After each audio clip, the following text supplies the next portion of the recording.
Boa tarde, presidente. Boa tarde aos parlamentares que ainda estão aqui. Boa tarde aos servidores, ao pessoal da imprensa que está aqui. Boa tarde a você que nos assiste pela TV Câmara ou pelo YouTube. Eu inicio, presidente, parabenizando a coronel Ana Paula Rábica por ter assumido o comando da nossa Polícia Militar do Distrito Federal e mandando uma mensagem aos nossos policiais, a ela, coronel Ana Paula, e aos nossos policiais. Os senhores são valorosos e o trabalho que os senhores realizam na nossa sociedade é muito importante e é muito admirado pela população do Distrito Federal. Não se deixem levar pelas críticas que os senhores recebem, porque é uma minoria que critica vocês e que ataca vocês. É uma minoria barulhenta, é verdade, mas é apenas uma minoria. A maioria de nós, cidadãos de Brasília, admira e honra o trabalho de vocês.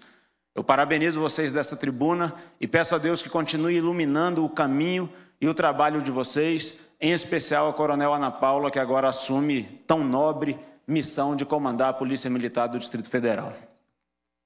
Preciso também, presidente, abordar o assunto da dengue, que é um assunto que está infernizando a população do Distrito Federal e de algumas outras unidades da Federação no Brasil.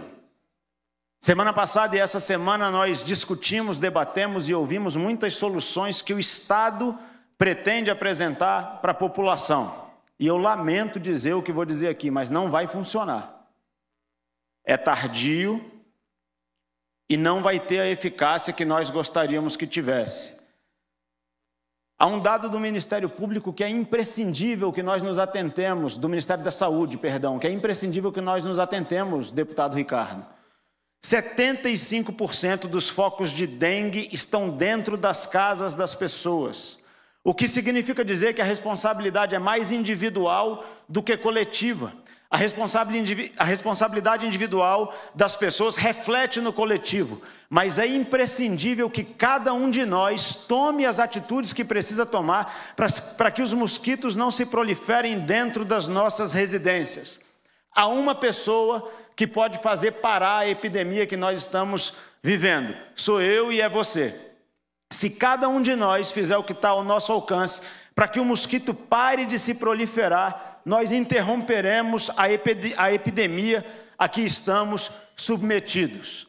Como homens públicos, a Câmara Legislativa e o Governo do Distrito Federal estão fazendo o que é possível neste momento, mas é preciso que haja um agir em conjunto com a população e que cada um de nós tome as atitudes que precisam ser tomadas. E por fim, deputado pastor Daniel de Castro, eu preciso fazer alguns apontamentos quanto ao que se tem visto no Brasil de maneira geral. Porque o que aconteceu no Brasil em 2022 foi um verdadeiro estelionato eleitoral. O presidente Lula foi numa direção durante a sua campanha eleitoral e no seu governo ele faz o exato oposto do que aquilo a que se comprometeu. Eu começo por um assunto que é importantíssimo e toca a cada um de nós. O assassinato de crianças no ventre das mães.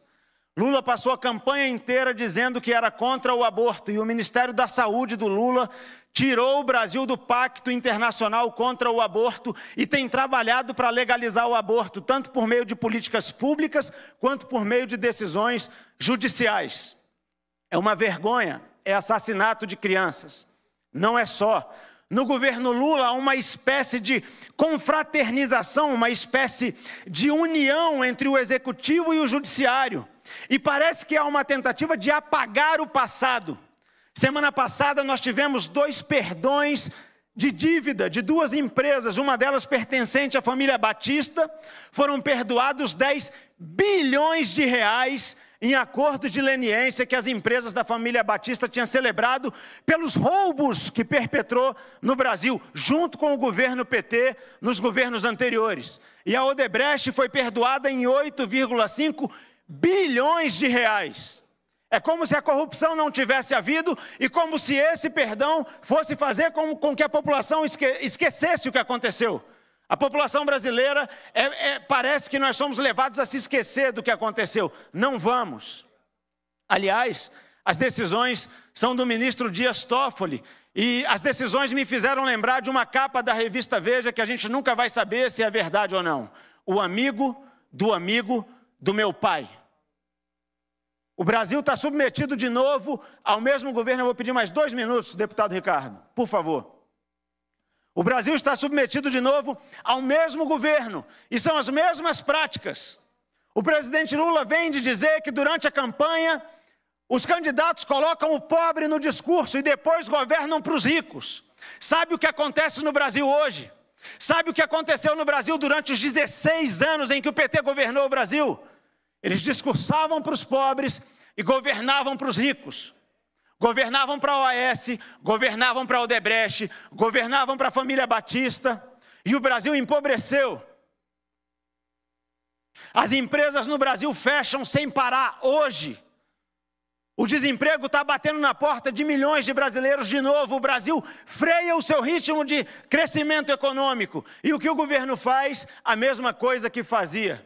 Vai pegar dinheiro do BNDES e vai escolher quem fica rico. Essa semana, a Volkswagen, uma grande empresa, uma empresa de ricos, vai receber, teve aprovado o empréstimo de 500 milhões de reais do bolso do pagador de imposto, dinheiro do BNDES. É a mesma prática que nós vimos. É o governo escolhendo quem vai ficar rico às custas do dinheiro do povo, do pagador de imposto. Não funcionou, não vai funcionar. O caminho é a ruína. O caminho é a pobreza. O caminho é o desemprego, é a miséria. E nós precisamos interromper isso. Nós não podemos tolerar que essas mesmas práticas se repitam.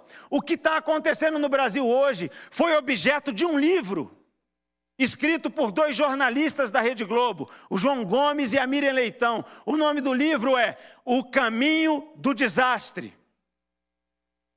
Se não é o caminho do desastre, é algo muito parecido com isso.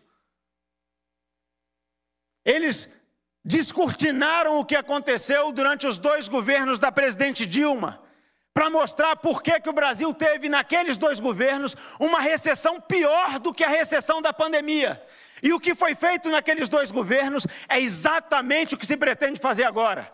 É essa doutrina desenvolvimentista como se o Estado fosse indutor da economia. Não é. Vai induzir pobreza, vai induzir desemprego, vai induzir miséria. O Brasil foi vítima de um estelionato eleitoral. Lula continua governando para os ricos e vai continuar empobrecendo os pobres, porque precisa deles para se eleger de novo. Obrigado, presidente. Boa tarde a todos.